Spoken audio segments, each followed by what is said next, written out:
Le sujet sur les totalitarismes invite à une comparaison entre le fascisme italien, le régime soviétique de Staline et le nazisme allemand. Je me propose ici de faire un point sur le totalitarisme stalinien en URSS. Alors si nous avions à traiter le sujet seul, en fait il s'agirait de faire une première partie sur la prise de pouvoir par Staline en URSS, qui écarte ses rivaux à travers des luttes de partis. Une deuxième partie sur les mécanismes du régime soviétique, c'est-à-dire l'encadrement de la population sous toutes ses formes, les vecteurs de diffusion de l'idéologie. Et puis, il faudrait faire une troisième partie sur la terreur, qui est érigée en principe de gouvernement par Staline. Une terreur qui s'applique à la fois au sommet de l'État et dans l'ensemble de la population, puisqu'il s'agit d'une terreur de masse. Alors, le communisme en URSS se met en place dans le pays à la faveur de la Première Guerre mondiale, avec la révolution d'octobre 1917. Et comme le fascisme et le nazisme, ce régime est fils de la Première Guerre mondiale. Alors, concernant les spécificités du régime stalinien, on peut quand même se poser la question suivante, c'est de savoir si cette période est différente dans l'histoire de l'URSS. Eh bien, on s'aperçoit qu'en 1956, lorsque Nikita Khrouchtchev, le successeur de Staline, finalement met en place la politique de déstalinisation, eh bien, cette politique ne change pas véritablement la nature du régime. Il y a une continuité avec le système soviétique. Donc, concernant l'origine du système stalinien, il faudrait rappeler en quelques mots la révolution d'octobre 1917. Au moins, c'est un préalable. Alors, Lénine, qui dirige l'URSS, donc meurt le 21 janvier 1924, et Staline, en fait, prend définitivement le pouvoir en 1927-28 en ayant écarté tous ses rivaux, et en particulier le plus important d'entre eux, Trotsky, qui est d'abord chassé du parti en fait en 1927. Début 1928, il est exilé en Asie centrale soviétique à Alma-Ata, et il est finalement exclu du RSS en février 1929. Donc Staline impose son pouvoir par des manœuvres d'appareil au sein du parti. Alors, de son vrai nom, Joseph Vissarionovitch Djougachvili, c'est un homme d'origine géorgienne qui est né à Gori en 1898. Alors, il est d'abord entré au séminaire, où il suit une formation, et il en est expulsé pour ses agitations en fait politiques. Alors, de 1902 jusqu'en 1912, il devient un militant marxiste, il fait plusieurs séjours en prison, et à cette occasion, il change son nom de révolutionnaire de Koba, surnom qu'il gardera malgré tout parmi ses proches, en celui de Staline, qui signifie l'homme de fer. Il est ensuite membre de la Douma, c'est-à-dire du Parlement en fait de l'Empire russe, de 1913 jusqu'à 1917, donc avant la Révolution. Et il est pendant cette période aussi rédacteur du journal révolutionnaire La Pravda. Il devient commissaire aux nationalités en octobre 1917. Et pendant la période de la guerre civile contre les Blancs, c'est-à-dire les partisans du Tsar, il est envoyé sur le front sud de juin à octobre 1917, puis dans le secteur de Petrograd, c'est-à-dire Saint-Pétersbourg, en mai 1919. En avril 22, il est nommé au poste clé de secrétaire général du Parti communiste, ce qui lui permet de tisser un réseau d'hommes en fait qui lui doivent tout, et il nomme ces hommes à des postes clés. Staline est un homme relativement cultivé, mais il est surtout extrêmement paranoïaque, et c'est aussi un faible orateur. En revanche, il compense ses faiblesses par un travail acharné. C'est un gros lecteur et un gros travailleur. Et en homme d'appareil, il sait tisser en fait ses réseaux, ses relations, qui lui permettent d'évincer un à un ses concurrents à la tête du parti. Le pouvoir qu'il met en place de 1924 à 1928 remplit deux objectifs. D'abord, un objectif de modernisation, industrialisation du pays à outrance. Et enfin, le deuxième objectif est d'étouffer tous les contre-pouvoirs et d'établir une emprise sur la société. Dans ce cadre-là, la terreur devient un instrument politique et la population est systématiquement brutalisée, et ceci à grande échelle. La politique d'industrialisation et de modernisation du pays est lancée dès le 1er octobre 1928 par Staline et s'appelle le Grand Tournant. Elle entraîne de très profonds changements économiques et sociaux. Il s'agit d'une industrialisation à marche forcée de l'économie soviétique. Alors, cette politique n'est pas spécifique en fait à l'histoire russe, puisque en fait ces politiques ont souvent été menées par le haut, décidées par le haut, depuis Pierre le Grand. Donc, plusieurs historiens, comme par exemple Martin Malia, ont montré que cette politique n'était pas une rupture et s'inscrivait en fait dans l'histoire russe. Alors, la première étape de cette politique économique est celle de la fin de la NEP, c'est-à-dire la nouvelle économie politique.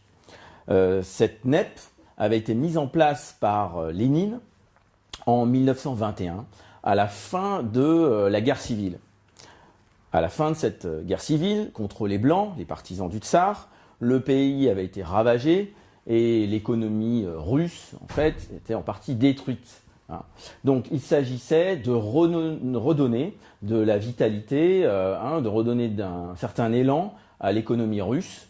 Et Lénine met en place en fait la NEP, alors qui consiste à libéraliser une partie de l'économie, de l'activité économique, quelle qu'elle soit. Et donc à partir de 1921, on voit apparaître dans la société russe des personnes qui profitent de cette libéralisation. Ces personnes-là, on les appelle les NEPmen. Ce sont des entrepreneurs, des commerçants relativement aisés. Et dans le domaine agricole, on voit réapparaître des paysans indépendants, relativement aisés aussi, ou riches, qu'on appelle les koulaks. Et cette politique, la NEP, avait eu un certain succès, puisque en 1927, la production industrielle et agricole est à peu près au même niveau que celui de 1913, donc c'est-à-dire avant la Première Guerre mondiale. Donc Staline décide de liquider la NEP et il le fait d'abord en collectivisant, en étatisant, en nationalisant les différents secteurs industriels et des services. Alors cette collectivisation, il l'a fait dans le cadre d'un plan, donc le premier, à partir du 1er octobre 1928.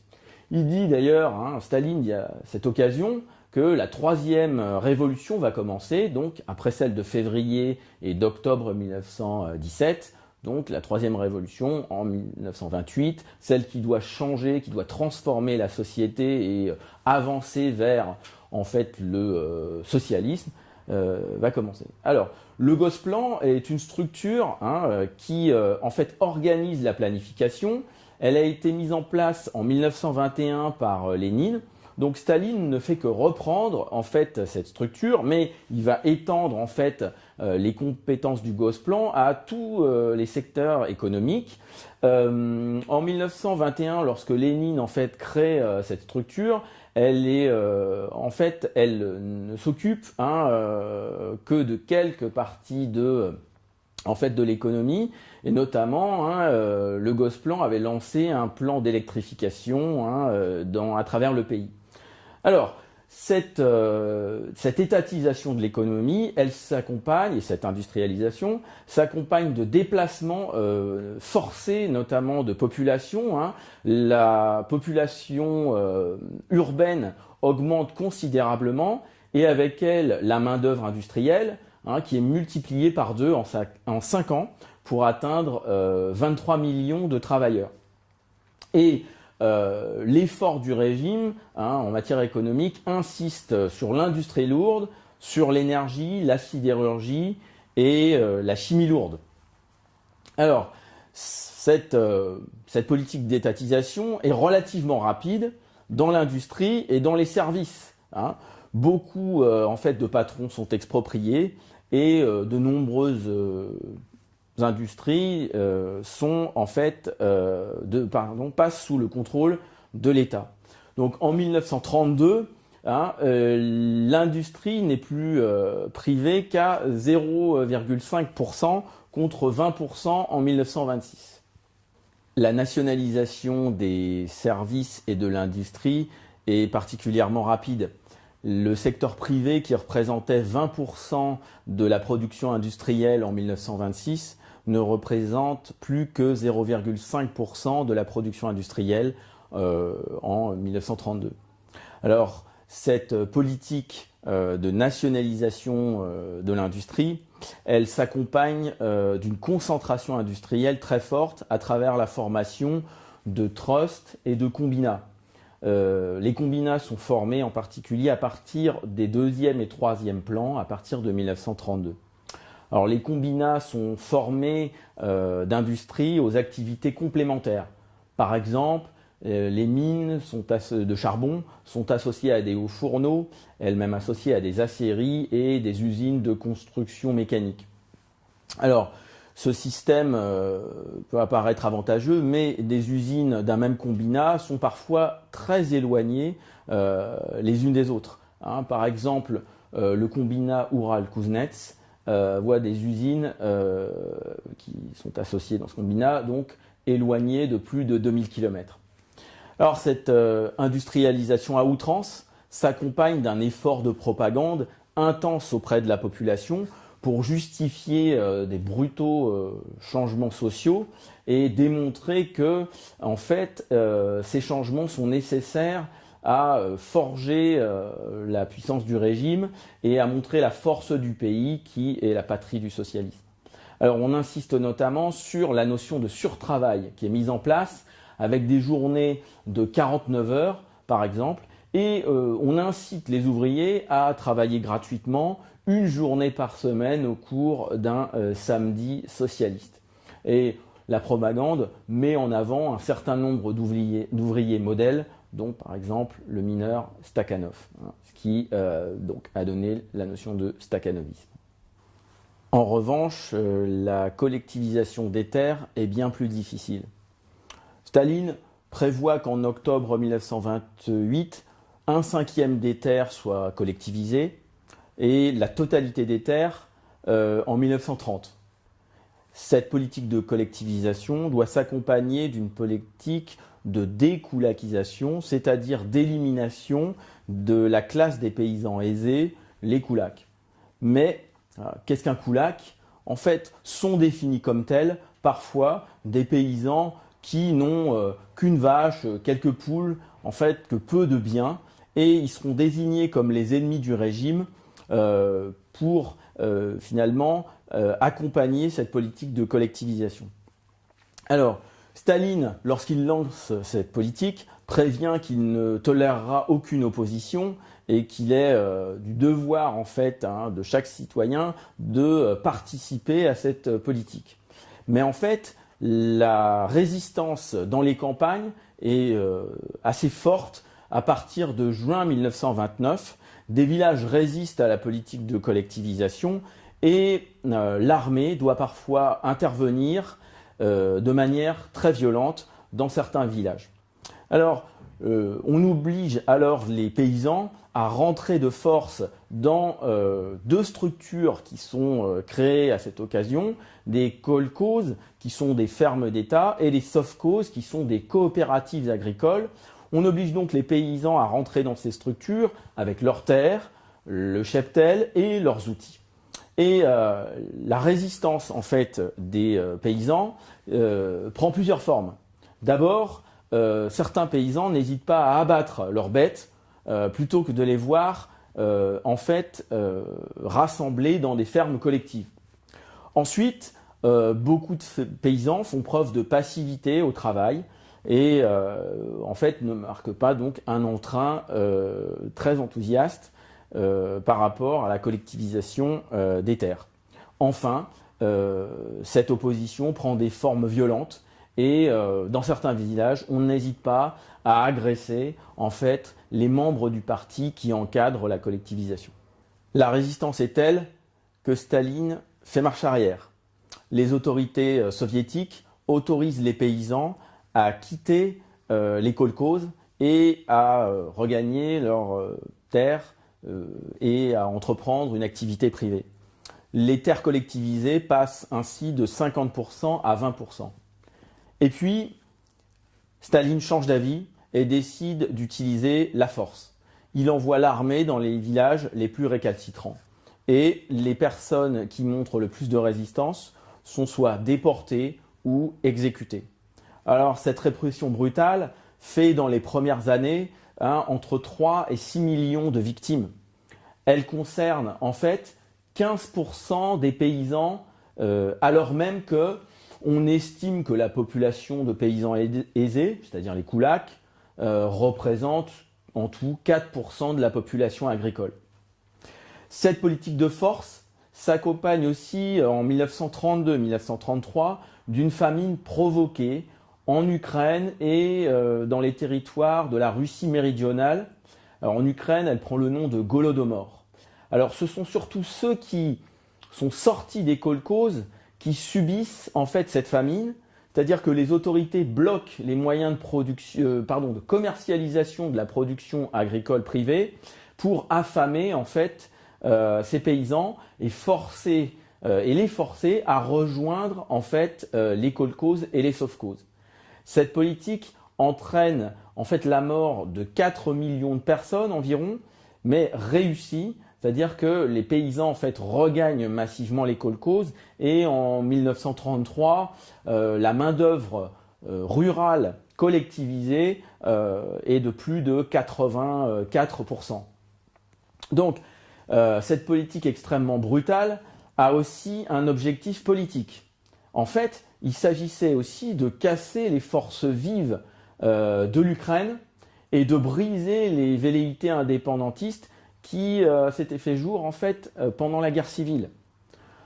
Cette politique de force réussit et se prolonge en fait au travers des deuxième et troisième plans entre 1933 et 1937 et elle aboutit à la veille de la Deuxième Guerre mondiale à une collectivisation quasi totale de la main-d'œuvre agricole. Cependant, la production agricole s'effondre. On a parlé de ces paysans qui préféraient abattre leur bétail plutôt que de le voir rejoindre les fermes collectives. Pendant cette période, presque la moitié des bovins disparaît et il en est de même pour les ovins. Cette catastrophe reste en fait une des grandes faiblesses de l'Union soviétique pendant toute son histoire. Et si elle a un coût économique très important, elle a aussi un coût humain très lourd, puisqu'on estime qu'entre 9 et 12 millions de personnes disparaîtront au cours de la collectivisation. Une autre grande étape du régime consiste à mettre en place une terreur de masse. Il s'agit pour Staline en fait de briser tous les contre-pouvoirs possibles et aussi d'établir une emprise totale sur l'ensemble de la société. Cette emprise démarre avec la mise en place en novembre 1932 d'un passeport intérieur qui limite les déplacements et permet surtout de les contrôler. Alors, une première purge, c'est-à-dire une première élimination de masse, va avoir lieu lors du premier plan. Elle permet d'éliminer tous les éléments du parti qui ont soutenu la NEP ou étaient pour la prolongation de celle-ci. Elle permet en fait de stigmatiser les éléments droitiers du régime et de les éliminer. Une autre grande étape sera celle de l'élimination des vieux dirigeants du parti, de cette vieille garde bolchevique composée des militants de la première heure qui avaient passé, en fait, consacré toute leur vie à la révolution et au triomphe en fait du socialisme dans le pays.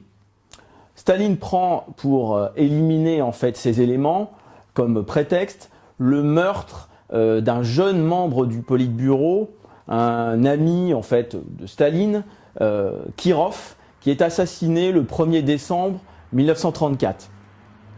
Staline dénonce un complot intérieur et va donc en profiter pour éliminer un grand nombre de membres du parti. Au total, 800 000 personnes sur les 3,5 millions de membres que compte le parti seront tout simplement exécutées. Ces exécutions sont menées par la police politique qui, au début en fait, du pouvoir de Staline, s'appelle le GPU. Et à l'occasion de ces premières purges, cette police politique, ce service secret aussi, change de nom et prend le nom de KGB, c'est-à-dire le Commissariat aux Affaires Intérieures. Et le KGB mène la chasse donc aux comploteurs supposés et aux opposants du régime. Cette répression ne concerne pas seulement des personnes en fait, qui auraient marqué peu d'entrain à la politique de Staline ou tout simplement des opposants, mais elle concerne aussi les familles des condamnés, qui sont tenues elles-mêmes pour responsables. Certaines, en fait, sont déportées ou on limite aussi leur carrière. Par exemple, de nombreux enfants de déportés se verront interdire l'entrée des universités. Alors, l'historien américain Orlando Figes, dans Les Chuchoteurs, Vivre et survivre sous Staline, a bien montré en fait l'opprobre qui va s'abattre sur ces enfants à l'école et dans la vie de tous les jours. Et il montre en fait comment la société soviétique va établir elle-même, grâce à un intense effort de propagande, un autocontrôle et finalement se réguler elle-même sans avoir besoin systématiquement aux forces de répression, KGB et police notamment. Staline dénonce un complot et lance une répression à l'intérieur du parti. 800 000 membres sur les 3,5 millions que compte le parti sont exécutés. Cette répression féroce est menée par le GPU, c'est-à-dire la police politique, qui à cette occasion change de nom et prend le titre de NKVD. Cette répression ne s'abat pas seulement sur de supposés comploteurs, mais aussi sur l'ensemble des familles des condamnés qui sont tenus pour responsables des actes de leurs parents. Donc, certains membres de ces familles sont déportés ou voient leurs études bloquées, notamment l'entrée à l'université leur est interdite. Alors l'historien Orlando Figes, dans son livre Les Chuchoteurs, Vivre et survivre sous Staline, a bien montré en fait l'opprobre qui s'abat sur les enfants de condamnés et qui voient en fait leur carrière finalement ou leurs études totalement bloquées. Et on voit bien comment, finalement, à travers la diffusion d'une propagande intense et dans la mise en scène des condamnations et des procès, comment la population soviétique finit par s'auto-contrôler. Staline va également éliminer la vieille garde bolchevique au cours de grands procès médiatisés qui seront suivis par la presse étrangère notamment. Alors, il s'agit pour Staline en fait d'éliminer la vieille garde bolchevique composée de ces vieux militants qui étaient en fait des partisans du communisme depuis la première heure et qui avaient œuvré pour la réussite de la révolution en octobre 1917. En fait, ces militants avaient une certaine légitimité, pouvaient s'opposer à Staline, et donc il s'agit pour le dirigeant de l'URSS d'écraser finalement toute opposition. Alors, ces procès sont menés par le ministre de la Justice et notamment par le procureur suprême Andrei Vichinsky qui va mener ces procès. Alors, le premier procès s'ouvre en août 1936 Dans le box des accusés se trouvent 16 grands dirigeants du parti, dont Zinoviev et Kamenev. On les accuse d'être les assassins de Kirov, et puis de préparer également un assassinat de Staline sur les ordres de Trotsky, qui se trouve à l'étranger et qui a été en fait exclu du RSS, on l'a vu, en 1928.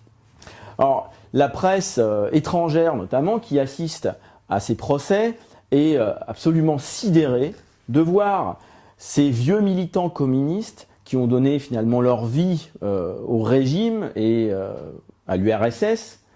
Elle est sidérée de les voir s'accuser des pires crimes, de les voir s'accuser les uns les autres, et à l'issue de ces procès, les accusés sont tous condamnés et exécutés dans les 24 heures.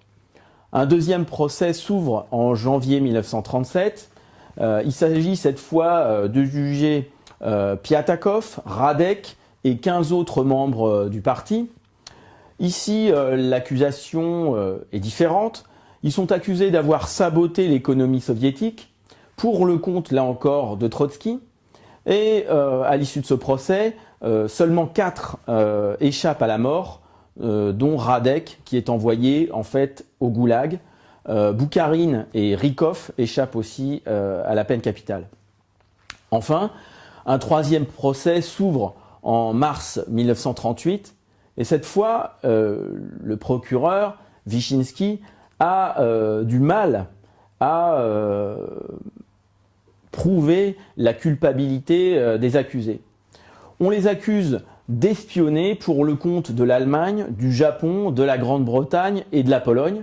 Mais cette fois, un des accusés revient sur ses aveux et Boukharine lui-même montre l'absurdité des chefs d'accusation.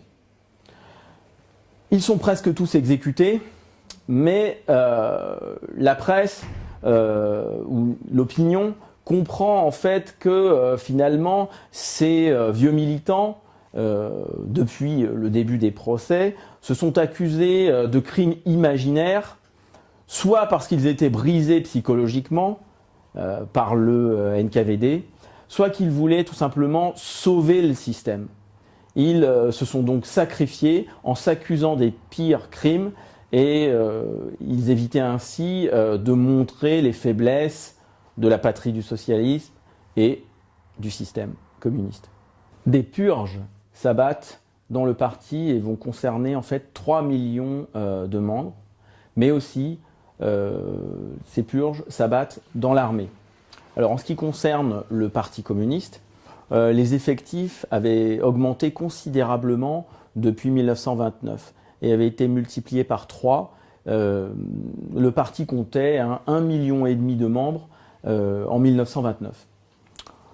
Au moment où s'abat la terreur, à partir des années 33-34, en fait, c'est un parti qui a été profondément renouvelé. Il est beaucoup plus jeune que sous Lénine. 8% seulement de ses membres ont connu la guerre civile.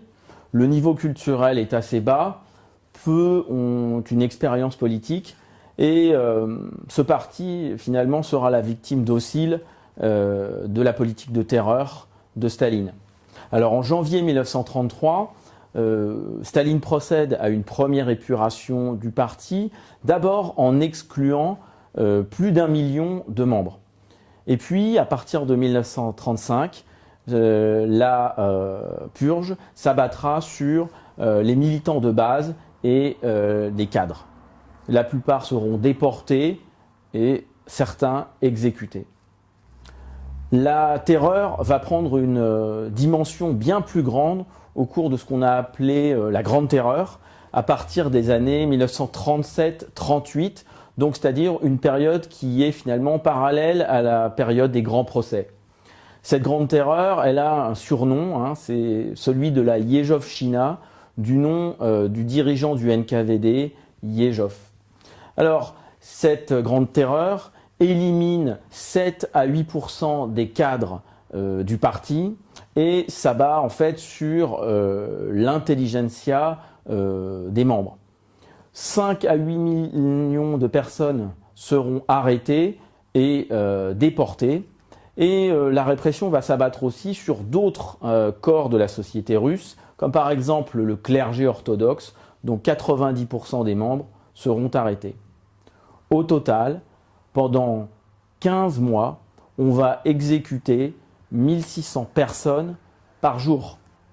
Parmi les personnes exécutées se trouvent les membres d'un ancien parti révolutionnaire, les socialistes révolutionnaires. Le parti SR. Alors c'est un parti qui est né en 1901 à Berlin et qui était un parti en fait concurrent des bolcheviks.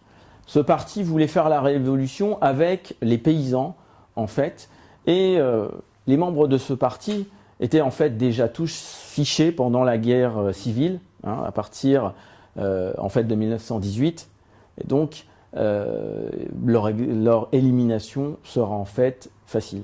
La purge s'abat aussi sur l'armée. C'était une armée politisée et soviétisée puisque un tiers des effectifs en 1927 étaient membres du parti. Alors la purge va éliminer la moitié des officiers, 90% des généraux et 90% des colonels sont eux-mêmes éliminés. La décapitation finalement de l'armée soviétique cours de ces années explique sa grande faiblesse au moment de l'attaque allemande en juin 1941. Alors le plus prestigieux des maréchaux en fait de l'armée, Tukhachevski, qui avait joué un grand rôle au moment de la guerre civile, est lui-même exécuté. Cette purge contre l'armée, contre un des instruments du régime, instrument qui est pourtant valorisé, mis en avant, comme finalement l'image des travailleurs, des ouvriers en armes, elle est menée au nom de la lutte contre un complot militaire fascisme. Nous sommes dans en fait les prodromes de la Deuxième Guerre mondiale et les tensions avec finalement le reste de l'Europe s'accroît. L'Allemagne nazie a distillé avec une certaine jubilation des faux à cette occasion pour prouver la culpabilité de ces officiers. La purge s'abat aussi dans le monde de la diplomatie et nombre d'ambassadeurs sont éliminés, disparaissent ou perdent leur poste. La terreur s'abat aussi à l'étranger. Plusieurs généraux blancs qui s'étaient réfugiés à l'étranger après la fin de la guerre civile sont enlevés et éliminés, alors notamment en France en 1930 et en 1937. Trotsky lui-même est assassiné au Mexique en 1940. Enfin, on peut citer un autre exemple, Bela Kun, révolutionnaire hongrois qui avait mené en fait une insurrection révolutionnaire en Hongrie à la fin de la Première Guerre mondiale, est accusé de déviationnisme et il est lui-même exécuté. Alors au total, les grandes purges feront d'abord 2 millions de victimes et elles entraîneront la déportation dans des camps, les goulags, de 5 à 8 millions de personnes. Les goulags sont des camps d'internement qui sont surtout situés en Sibérie et en Asie centrale. Ce sont des camps où les conditions de vie sont très dures. De ce point de vue, en fait, il existait déjà des camps de prisonniers où les conditions étaient semblables sous le régime tsariste. Staline ne fait qu'y ajouter des travaux forcés. Alors ces conditions de vie seront décrites notamment par l'écrivain Solzhenitsyn. Le NKVD encadre ces camps et à l'occasion de leur développement, en fait, le NKVD verra ses effectifs considérablement gonflés. Yezhov, chef du NKVD, qui a lui-même organisé la Grande Terreur au cours des années 36-38, est lui-même éliminé en décembre 1938. Le terme de goulag, en fait, désigne l'administration des camps Elle est créée en avril 1930, mais elle finit par désigner les camps eux-mêmes. D'accord ? Dans ces camps sont mélangés les prisonniers de droit commun, les asociaux et aussi les déportés politiques. Les prisonniers, qu'on appelle des zèques, sont soumis à des travaux forcés, notamment à la construction de canaux et de voies ferrées, dans les parties où le climat de l'Union soviétique est le plus hostile. Grand Nord sibérien, mais aussi Asie centrale. La mortalité y est élevée, elle est d'à peu près de 10%. En 1938, on compte environ 1 700 000 prisonniers, 1 700 000 zèques donc. Et si on y ajoute les détenus des prisons, on arrive à un total d'environ 3 millions de personnes sous la Grande Terreur. La majorité pénale est abaissée en 1935 à 12 ans, y compris pour la peine de mort. Alors, la répression s'abat, au final, nous l'avons vu sur les membres du parti, l'armée, en fait, toutes les structures qui ont un pouvoir. Staline casse ainsi les mécanismes de décision et ça lui permet finalement d'assurer l'emprise totale du régime sur la société. La répression finit par s'abattre sur n'importe qui ayant eu des propos négatifs envers le régime ou toute personne qui fait preuve d'un manque d'enthousiasme. Donc, cette terreur devient aveugle et l'arbitraire généralisé renforce finalement le contrôle du régime sur la société. Alors, cette terreur de masse va, avec l'entrée en guerre de l'Union soviétique dans la Deuxième Guerre mondiale, diminuer.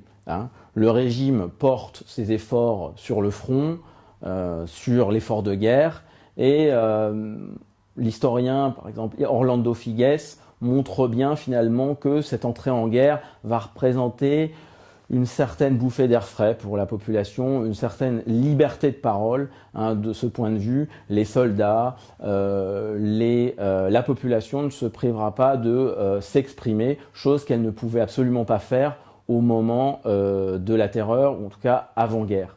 Cela représente une parenthèse qui se referme en fait dès la libération des territoires soviétiques occupés par l'armée allemande à partir de 1943. Donc en conclusion, la terreur stalinienne, en fait, on l'a vu, est une terreur de masse. Elle s'abat sur l'ensemble de la population. Lorsque Staline meurt en fait en 1953, Khrouchtchev libérera 450 000 détenus, mais il y aura finalement très peu de réhabilitation. Le système, en fait, va perdurer. Alors, on a vu que la Grande Terreur est un instrument de gouvernement et elle a permis à Staline d'asseoir son pouvoir au même titre en fait que la terreur dans les autres systèmes totalitaires.